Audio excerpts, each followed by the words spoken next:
வணக்கம். இன்னைக்கு நாம குழந்தை பிறப்ப பத்தி ஒரு முக்கியமான விஷயத்த பார்க்க போறோம். குறிப்பா அந்த ஆரம்ப கட்டத்துல வர ஒரு பெரிய காத்திருப்பு இருக்கு இல்லையா? அத பத்தி தான். நெறைய பேர் இத தப்பா தான் புரிஞ்சுக்கிறாங்க. ஒருவேளை பிரசவத்தோட மிக முக்கியமான பகுதியே காத்திருக்கிறது தான் அப்படின்னு சொன்னா நம்புவீங்களா? ஆமாங்க. அந்த ஆரம்ப கட்டத்தை ஒரு தாமதமா பார்க்காம ஒரு பெரிய மாரத்தான் ஓட்டத்துக்கு நாம தயாராகிற மாதிரி நினைச்சா எப்படி இருக்கும்? வாங்க, இந்த ஒரு புது கோணத்துல இத பத்தி யோசிச்சு பார்க்கலாம். சரி, முதல்ல இந்த ஆரம்ப கட்டத்துல உங்க உடம்புக்குள்ள உண்மையில என்னதான் நடக்குதுன்னு நாம எல்லாரும் தெளிவா புரிஞ்சுக்கலாம். சோ, இந்த மறைமுக நிலைன்னு சொல்றது தான் உங்க உடம்பு பிரசவத்துக்கு தயாராகிறதுக்கான ஒரு அதிகாரப்பூர்வமான தொடக்க சிக்னல். இந்த டைம்ல வர சுருக்கங்கள், அதாவது கான்ட்ராக்ஷன்ஸ், ஒரு ஒழுங்கான இடைவெளியில வராது. சில சமயம் லேசான பீரியட்ஸ் வலி மாதிரி இருக்கும், இல்லனா ஒரு மாதிரி முதுகு வலி மாதிரியும் இருக்கும். உங்க உடம்பு ரொம்ப மெதுவா தயாராகிட்டு இருக்குன்னு அர்த்தம். சரி, இது எவ்ளோ நேரம் எடுக்கும்னு பாத்தீங்கன்னா, முதல் தடவையா அம்மா ஆக போறவங்களுக்கு இது 12 மணி நேரத்திலிருந்து ஒரு நாள், ஏன் அதுக்கு மேல கூட போகலாம். அதனாலதான் இத பிரசவத்தோட மிக நீண்ட முதல் படின்னு சொல்றோம். அதனால பொறுமை ரொம்ப ரொம்ப முக்கியம், குறிப்பா முதல் முறை பெற்றோராக போறவங்களுக்கு. இப்போ ஒரு ரொம்ப இன்ட்ரெஸ்டிங்கான விஷயத்துக்கு வருவோம். உங்க மனநிலை உங்க உடல்ல நடக்கிற இந்த மாற்றத்தை எந்த அளவுக்கு பாதிக்கும்னே தெரியுமா? இதுக்கெல்லாம் காரணம் ரெண்டு முக்கியமான ஹார்மோன்கள் தான். இப்படி யோசிச்சு பாருங்க, உங்க உடம்புல பிரசவத்தை இயக்குறதுக்கு ஒரு ஆக்சிலரேட்டரும் இருக்கு, ஒரு பிரேக்கும் இருக்கு. இந்த ஆக்சிடோசின் ஹார்மோன் தான் ஆக்சிலரேட்டர். நீங்க அமைதியா பாதுகாப்பா உணரும்போது இது சுரந்து சுருக்கங்களை அதிகப்படுத்தி பிரசவத்தை முன்னாடி கொண்டு போகும். ஆனா இந்த அட்ரினலின் தான் பிரேக். நீங்க பயந்தாலோ பதட்டப்பட்டாலோ இது சுரந்து பிரசவத்தை மெதுவாக்கும், சில சமயம் நிறுத்த கூட செஞ்சிடும். அப்ப நம்ம வேலை என்ன? சிம்பிள், பிரேக் மேல காலை வைக்காம இருக்கிறது தான். அதனால அமைதியா இருங்க, டென்ஷன் ஆகாதீங்கன்னு சொல்றது வெறும் அட்வைஸ் கிடையாது.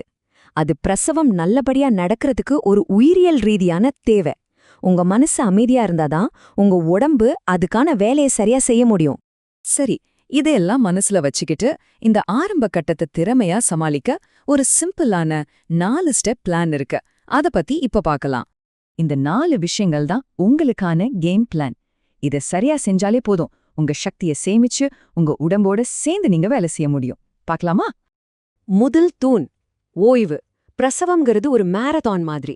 அதனால இந்த ஆரம்ப கட்டத்திலே நடந்தா சீக்கிரம் குழந்தை பிறந்துடும்னு சொல்லி ஓடி ஆடி உங்க சக்தியை வீணாக்காதீங்க. அதுக்கு இன்னும் நிறைய டைம் இருக்கு. ராத்திரியா இருந்தா நல்லா தூங்குங்க, பகல் நேரமா இருந்தா நல்ல ரெஸ்ட் எடுங்க, முடிஞ்சா ஒரு குட்டி தூக்கம் போடுங்க. அப்போதான் முக்கியமான கட்டத்துக்கு உங்ககிட்ட எனர்ஜி இருக்கும்.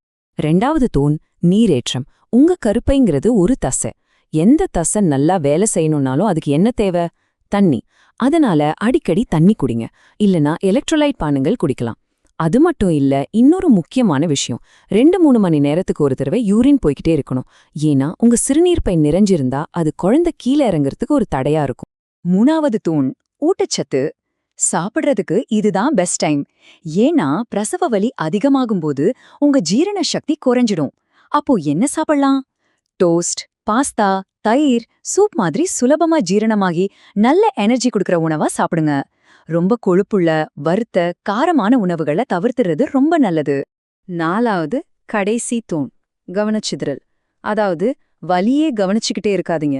ஐயோ வலி வருது, எத்தனை நிமிஷத்துக்கு ஒரு தடவை வருதுன்னு கணக்கு போட்டுக்கிட்டே இருந்தா வலி இன்னும் அதிகமா தெரியும். அதுக்கு பதிலா உங்க கவனத்தை வேற எதுலயாவது திருப்புங்க.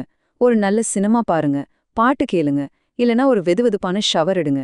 முடிஞ்ச வரைக்கும் இந்த ஆரம்பகட்ட வலிய கண்டுக்காம இருக்கிறது தான் புத்திசாலித்தனம். சரி, இதெல்லாம் வீட்ல பண்றதுக்கு ஓகே. ஆனா எல்லாருக்கும் வர ஒரு பெரிய கேள்வி, எப்போ ஹாஸ்பிட்டலுக்கு போனோம்?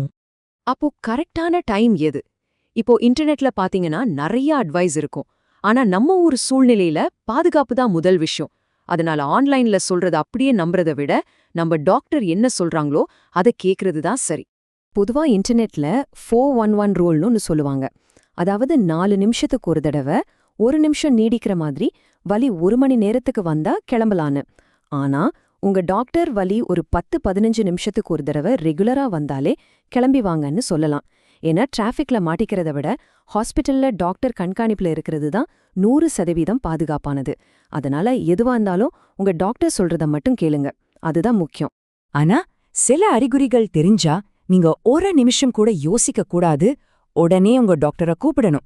என்னென்னா, உங்க பனிக்குடம் உடைஞ்சா, குறிப்பா அந்த தண்ணி பச்சை, பிரவுன் இல்ல ரத்த நிறத்துல இருந்தா, ரொம்ப அதிகமா ரத்தப்போக்கு இருந்தா, குழந்தையோட அசைவு குறைஞ்ச மாதிரி தோணுனா, இல்லன்னா வலி விட்டு விட்டு வராம தொடர்ச்சியா வலிச்சுக்கிட்டே இருந்தா, இந்த மாதிரி சமயத்துல உடனே டாக்டர் கிட்ட பேசணும். சரி, நீங்க ஹாஸ்பிட்டலுக்கு வந்தாச்சு.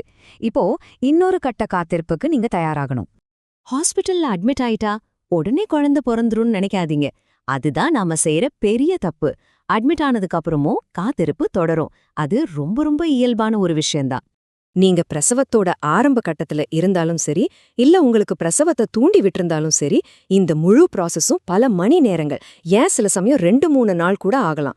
இவ்ளோ நேரம் ஆகுதேன்னு பயப்படாதீங்க. இது ஏதோ தப்பா நடக்குதேன்னு அர்த்தம் இல்ல. உங்க உடம்பு ரொம்ப பாதுகாப்பா, சரியான முறையில குழந்தை பிறப்புக்கு தயாராயிட்டு இருக்குன்னு அர்த்தம். நினைவிருக்கட்டும், நீங்க ஒரு மாரத்தான் ஓட்டத்துக்கு தயாராகிட்டு இருக்கீங்க.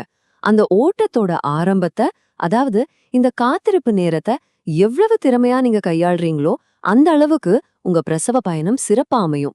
அப்போ அந்த தொடக்கத்தை திறம்பட கையாள நீங்க தயாரா?